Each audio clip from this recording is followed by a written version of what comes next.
Euzubillahimineşşeytanirracim. Bismillahirrahmanirrahim. Esselatu vesselamu ala nebiyyina Muhammedin ve ala alihi ve ashabi ecma'in. İmam el-Nevevi 40 hadis ve şerhi. Birinci hadis. An emiril müminine Ebu Hafsa Ömer ibn Hattab radiyallahu anh kâle. Semi'tu Resulullah sallallahu aleyhi ve sellem yekulu. İnnemel a'melu bin niyyeti ve inneme kulli imri'in ma nevay. فمن كانت هجرته إلى رسول الله ورسوله فهجرته إلى الله ورسوله ومن كانت هجرته لدنيا يصيبها أو امرأة ينكحها فهجرته إلى ما هاجر إليه رواه إمام المحدثين أبو عبد الله محمد بن إسماعيل ابن الإبراهيم ابن المغيرة ابن Berdizbeh Buhayriyeti Cu'fiyeti ve Ebu'l Hüseyn'il Müslim İbnül Haccaci İbnül Müslim'il Gureyşiyyün Nisapiriyyü radiyallahu anhuma fi sahihihime. Rivayet edilir ki müminlerin emri Ebu'l Hafs Ömer İbni Ebu'l Hattab radiyallahu anh demişti. Ben Resulullah sallallahu aleyhi ve sellem belə dediyini eşitmişəm. Əməllər ancaq niyyətlərə görədir.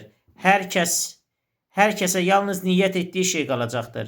Kimin hicrəti Allah və onun Rəsuluna üçündürsə, onun hicrəti Allaha və onun Rəsuluna aiddir. Kimin də hicrəti əldə edəcəyi dünya malına və evlənəcəyi qadına görədirsə, onun hicrət etdiyi şeyə aiddir. Bu hədisi Əbu Abdullah Muhammed İbn İsmail İbn İbrahim İbn el-Mughire İbn Berdizbeh el-Buxari Ebu'l Hüseyn Müslim İbn Haccac İbn Müslim el-Gureyşi en-Nisapiri öz səhihlərində rivayet etmişlər. Deməli 40 hədis toplusuna daxil olan hədislərdən biri əməllər niyyətlərə görə hədisidir. Yəni insan nəyi niyyət eləyirsə, o şəkildə də əməlləri var. Səhabələr arasında bu hədisi yalnız Ömer İbn Xattab rivayet etmiştir. Ömer İbn Xattab da bu hədisi yalnız Alqami İbn Əbu Vakkas Əl-Leysi rivayet etmiş. Ondan da bu hədisi yalnız Muhammed İbn İbrahim et-Teymi rivayet etmiş. Və nəhayət ondan da bu hədisi yalnız Yahya İbn Səid Əl-Ansari rivayet etmiştir. Sonraki təbəqə isə artıq bu hədisi Yahya İbn Səiddən eşidən ravilərin sayı çox olmuşdur. Elə bu səbəbdən də hədis istilahında ona səhih qərib hədisi deyilir. İmam Buxari öz səhihin bu hədisin başlamış və Peyğəmbəri mərhəmətli, Allaha sevimli, tələffüzü asan və tərəzidə ağır gələn iki kəlmə var ki, bunlar Subhanallah bihamdihi, Subhanallah azim kəlmələrdir. Hədisi ilə tamamlamışdır. İmam Buxari bu üslubu ilə bildirmək istəyir ki, əməlin başlanğıcı niyyət, sonra isə bu əməlin qiyamət günün tərzdə çəkilməsidir. Ümumiyyətlə, niyyət nədir? Niyyət sözü ərəb sözüdür. Niyyət sözü bir şeyi qarşısına nəyisə məqsəd qoymaq niyyət adlanır. Bir şeyi qarşısına nəyisə məqsəd qoyursansa, bu niyyət adlanır. Yəni, ürəyindən keçir, qəlbində tutur və onu təsdiq edirsənsə, əməllərin bu niyyətdir. Ürəyindən keçmədiyin bir şeyi eləyəndə, deməli, niyyətin əməlinə görə deyil. Əməlin başqadır, niyyətin başqadır. Buna riyakarlıq deyirlər, ikiyüzlülük deyirlər. Və yaxud da qorxudan edilən hərəkət deyirlər. İkiyüzlülük və qorxudan edilən. Ancaq içindəki niyyətin fərqlidir. Ona görə də bütün İslam əməlləri, dini əməllərin hamısının əsasında nə dayanır? Niyyət dayanır. Sən namazı Allah rizası üçün qılan, niyyəti Allah rizası üçün eləyirsən. Mənim bədənim yaxşı formaya düşsün deyə, orqanizm sağlam olsun deyə yox. Orucu Allah rizası üçün tutacaqsan, mən daha sağlam olum deyə yox. Niyyət, məqsəd, hədəf burada bəlli olur.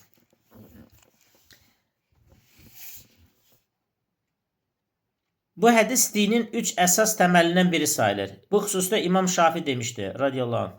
Bu hədis elmin 3də birini təşkil edir və fiqh elminin 70 fəslinə aid edilir. İmam Şafi demək istəyir ki, bu hədis şəriətə aid olan hər bir məsələdə müsəlmanın yanında olmalıdır. Yəni, hər bir əməlin başlanğıcında onu Allah üçün yerinə yetirəcəyinə niyyət etməlidir. Rəvayət edilir ki, Abdurrahman İbn Məhdi demişdir.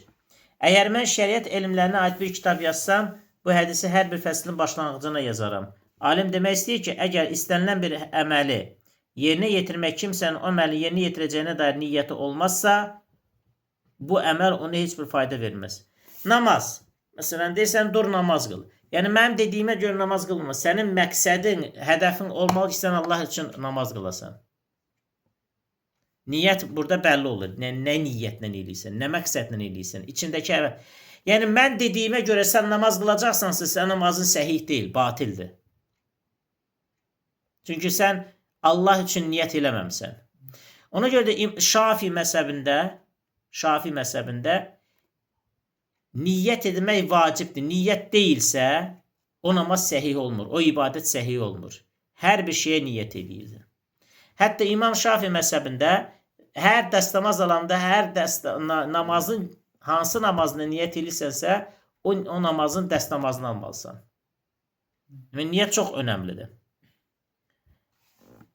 Həmçinin İmam Əhməd belə demişdi. 3 hədis var ki, bunlar dinin əsasını təşkil edir. Ömərin radiyallahu anh rəvayət etdiyi əməllər ancaq niyyətlərə görə hədisi, Ayşənin radiyallahu anhumə hər kim dinimizə aid olmayan bir əməl ona əlavə edərsə, bu əməl rədd edilir. Hədisi və bu bir də Numan İbn Bəşir radiyallahu anh halal da bəllidir, haram da bəllidir hədisi. İmam Əhmədin bu sözünü izah edib demək olar ki, İslam rəhməllah, İslam dini əmr və qadağalardan ibarətdir. Yəni, halal və haramlardan, əmrlərini yerinə yetirdikdə, ha belə qadağalardan çəkindiyi onları ibadət sayılması üçün niyyətin olması lazımdır. Və nəhayət, niyyət edilmiş əməlin qəbul olunması üçün onun sünnəyə uyğun olması vacibdir. Beləliklə də aydın olur ki, bu hədisi dinin əsasını təşkil edir. Məsələn, bidət, sünnəyə uyğun olmayan bidət tərzdə namazlar var. Məsələn, müasir dövrdə Azərbaycanda namaz qılar. Bu namaz bidət namazdır. Bu namaz uyğun deyil. Niyyət eləyir namaza, ancaq o namaz sünnəyə uyğun deyil. Bu hədis Peyğəmbər sallallahu əleyhi və səlləm əməllər ancaq niyyətlərə görə deyilir. Yəni, əməllərin qəbul olunması və ya səhih sayılması üçün niyyətin olması lazımdır. Burada əməl dedikdə onun hər üç növü nəzərdə. Yəni, qəlbdən keçən, dillə deyilən və bədən əzaları ilə yerinə yetirilən əməllərdir. Hamıya məlumdur ki, əməlin qəbul olunması üçün onda 2 şərtin olması vacibdir. Birincisi ixlas, niyyət buna aiddir. İkincisi sünnəyə müvafiq olmasıdır. Bu xüsusda Uca Allah buyurur: "Ellezî xalaqal mevtu vel hayâte liyeblukum eyyukum ahsanu amala." Əməl baxımından hansınızın daha yaxşı olduğunuzu sınamaq üçün ölümü və həyatı yaradan odur. Rəvayət edilir ki, Fudeyl İbn İyad bu ayəni belə izah etmiş. Əməl baxımından daha yaxşı olanınız, yəni daha səmimi və daha doğru olanınız, ondan daha səmimi və doğru olan nədir deyə soruşulduqda o da belə cavab vermişdi. Əgər əməldə səmimiyyət olsa, lakin doğruluq olmasa o qəbul olunmaz. Həmçinin əgər əməldə doğruluq olsa, lakin səmimiyyət olmasa o yenə qəbul olunmaz. Əməl yalnız o təqdirdə qəbul olunur ki, onda səmimiyyət və doğruluq olsun. Səmimi əməl deyikdə Allah üçün yerinə yetirilən əməl, doğru əməl deyikdə isə sünnəyə uyğun olan əməl nəzərdə tutulur. Deməli, əməllərdə də 2 əsas prinsip olacaq. Səmimiyyət və sünnəyə uyğun. Yəni, Allahın buyurduğu və sünnəyə uyğun olan əməllər. Biz içimizdə 2 əməli səmimi olaraq Allah xətrinə başqalarını göstərək namaz qılmırıqsa və bunun Peyğəmbərin sünnətinə uyğun eləyirsə, bu niyyət, doğru əməl sayılır. Niyyət sözünə gəlincə, bu istənilən bir ibadəti Allah üçün yerinə yetirməyə qəsd etməkdir. Yeri də qəlbdədir. Yəni, tələffüz edə bilərsən. Yəni, bəzi alimlər deyirlər ki, məsələn, İmam Hənəfi məzhəbinə görə niyyət dillə tələffüz olunmaz. Ancaq tələffüz olunmaya da cavaz vardır. Sadəcə Hənəfi məzhəbində niyyət dillə neyləməz, tələffüz edilməz, qəlbdə olmalıdır niyyət. Dildəki niyyət, sən dildə deyəsən ki, niyyət etdim Allah rızası üçün filan namaz qılar. Qəlbində bunu niyyət eləmirsənsə, o yenə niyyətin səhih deyil, doğru deyil o niyyət. Sən bunu göstəriş üçün eləyə bilərsən. Yəni, içində olmalıdır o niyyət. Sonra hədisdə deyilir ki, hər kəsə yalnız niyyət etdiyi şey qalacaqdır. Yəni, adam etdiyi əməlin savabını niyyətə görə qazanır. Demək, niyyət insanın etdiyi əməlin Allah rızası üçün yoxsa dünya mənfəəti əldə etmək üçün olduğunu ayırt edir. Məqsəd də adəti ibadətdən, yaxud da ibadətlərin birini digərindən ayırt etməkdir. Birincisinə yeməyi misal çəkmək olar. Adamın biri yeməyə olan istəkdən dolayı onu yeyir. Belə o da bu əməlinə görə savab qazanmır. Digəri Allahın Əl-Əraf surəsindəki yeyin için əmrini yerinə yetirmək niyyəti ilə yeyir. Belə də etdiyi əmələ görə savab qazanır. Bəli, niyyət bu adəti ibadət necə çevirə bilər? Biz başda Bismillah deyir. Ortada deyir, ya Rabbi, bu ne güzel yaratmışsan bu niməti. Axırda elhamdülillah deyirsə, bu yeməyi Allah xətrinə yeyirik. Bu niyyət artıq, bu yemək niyyətə görə ibadət sayılır. Və yaxud da yatanda Peyğəmbərin sünnətinə uyğun sağ tərəfdə yatmaq, Fələq Nas İxlas surəsini oxuyub əli üfürüb bədənə sürtmək. Bu ibadətlər də Allah, yəni yatdığın müddətdə Allah xətrinə yatmış olursan. Sən ibadət yəni yuxu yatırsan ancaq namaz savabını qazanırsan. Bu məsələdə çimməyi də misal çəkmək olar. Birisinin sərinləmək məqsədi çimir, ikincisi isə cənabət halını aradan qaldırmaq üçün qüsl edir. Birincisi adət, ikincisi ibadət sayılır. İbadətlərin birini digərinə aid etmək də 2 rükətli namazını misal çəkmək olar. Birisi 2 rükət nafilə namazı qılır, digəri isə 2 rükətli vacibdir. Yəni sübh namazının 2 rükət sünnəti var. 2 rükət sünnət namazını qılırsan, bunun niyyəti ayrıdır. 2 rükət fərz namazı qılırsa, bunun niyyəti ayrı. Yəni ikisi eyni şey deyil. İkisi də 2 rükət. İkisi də sözləri eyni oxuya bilirsən.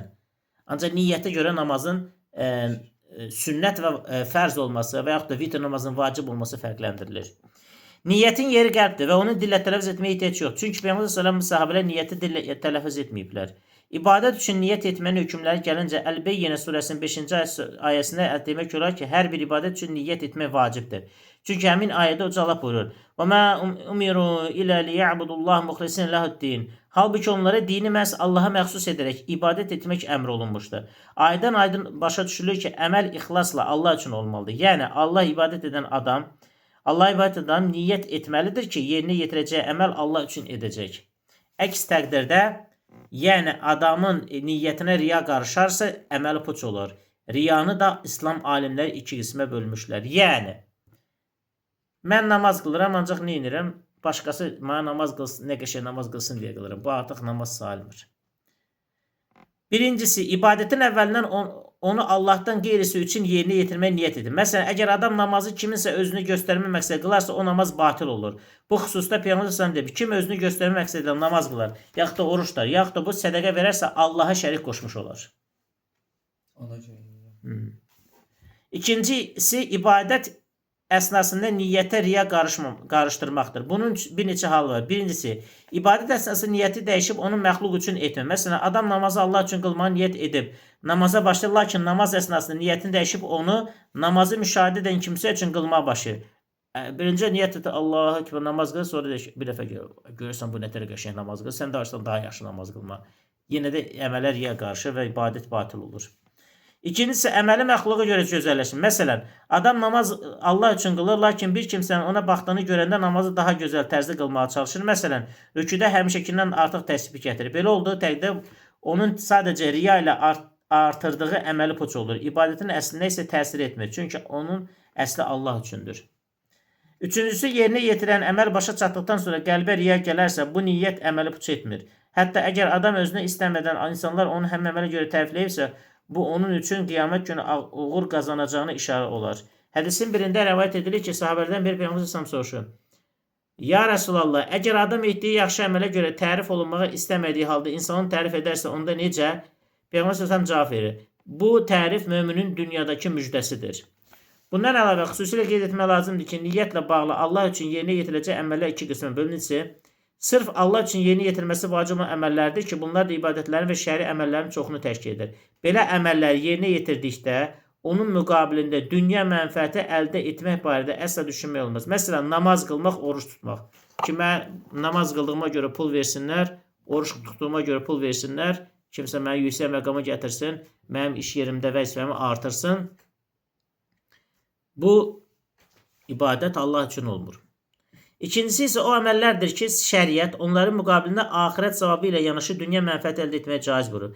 Məsələn, qohumluq əlaqələri möhkəmləndirmək. Bu xüsusda Peyğəmbər sallallahu demişdi: "Qoy rüzisinin artmasına və ömrünün uzanmasını istəyən kəs qohumları ilə əlaqə saxlar." Demək, adam qohumları ilə əlaqə möhkəmləndirir. Buna deyirlər silə-i rəhm.